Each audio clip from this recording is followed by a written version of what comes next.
this is Shell of Shell's Creations. Today I wanted to show you how you can blend a large photo into a background paper.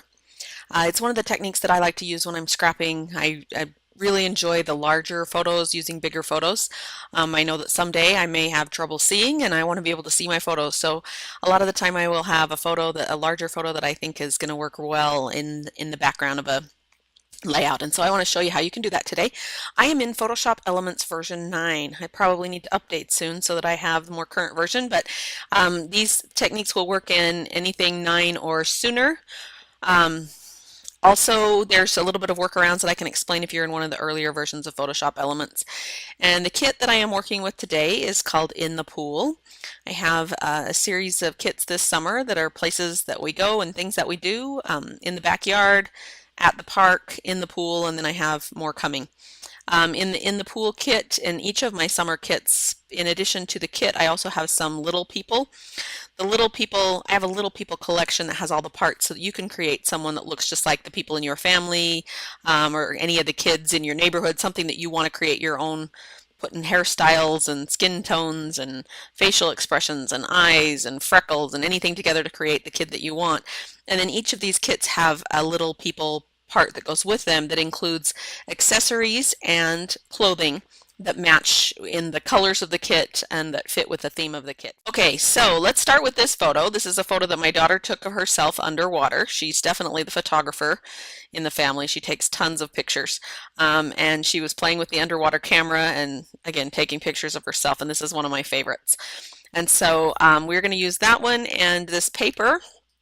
This paper is called In the Pool paper. PPR stands for paper, and I call this one pool because I didn't know what else to call it. It's just, you can see the way the water is reflected in the pool. I love that texture to it.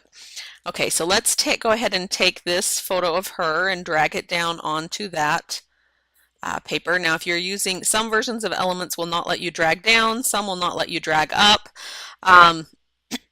But so however you want to get it on there with the version that you are using is fine. Also, the next thing we're going to do is called a layer mask. We're going to use a layer mask to go ahead and erase some of the edges so that I don't have these sharp edges here. If the version of Photoshop Elements that you are using does not have layer masks, then you can accomplish the same thing just with an eraser tool and erasing around the edges. One of the reasons I like to use a layer mask is it's easier to undo it, or it's more undoable than the erasing is, but you could also just make a duplicate layer of this and then start over if you needed to. All right, so the new layer, or to add a layer mask, is this little icon down here in the bottom right hand, near the bottom right hand corner. It is the rectangle like your screen with a circle in the middle. When you click on that, it adds what's called a layer mask to this layer. The color that you see on that layer mask is white. White reveals, black conceals. So wherever this is white, we're going to see this photo. Wherever this is black, let me take and make a big square in the middle. And I'm going to fill that with black. Wherever it's black, it conceals, or it hides that layer, and you can't see that layer. It's still there. I haven't erased the middle of her face, but it's concealed. So that's a good way to remember it. Black is going to essentially erase the layer. White is going to leave it there. And the way that you know that you're working on the layer is these tiny little lines that kind of go in the corners of that. If those lines are around the photo, then I'm actually working on the photo. And if I were to paint black here with a paintbrush, it would paint right on the photo. Let me undo that. But if I have the layer mask selected and I paint with black, you can see that it has the same effect as erasing there. Now, if I have it and when I did this, I didn't mean to erase her chin, then you can just switch so that you're painting with white and go back in and paint with white and paint her face back in. And that's the part of using layer masks that I like, because it's more forgiving, and you can kind of make changes, whereas with the eraser it doesn't quite work that way. Okay, let's get back to the original picture with the layer mask. Okay, with a soft round brush, I'm going to use, looks like mine is about 600. I think I want it a little bit bigger. There's 700, maybe even 800.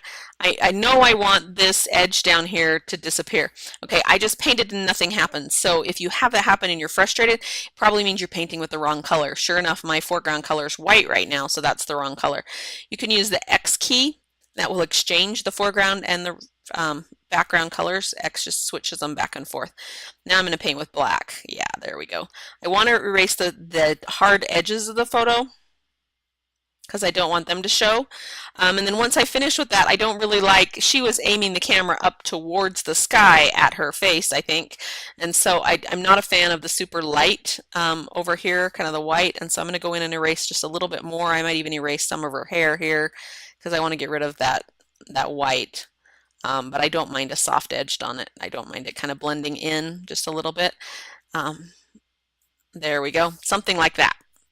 Okay, there's a big photo, and it's not really blended into the background in that I haven't changed the blending mode on it. If you like that, you could change the blending mode to something like multiply. That's not the look I'm going for, so I'm going to go ahead and leave my mode at normal. But I would use a layer mask as a way that you can quickly and easily get soft edges on that. It's a great way to by blend, I mean to kind of smooth the difference between your photo and your background. And I think that background works perfectly with water photos.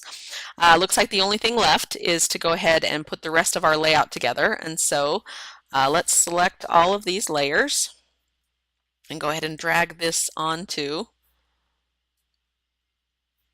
on top of here in about right there. Let's move it down just a smidgen like that. And there we go. There's my layout. If you have any questions, you can send me an email at shells.creations1@gmail.com. We'll see you next time.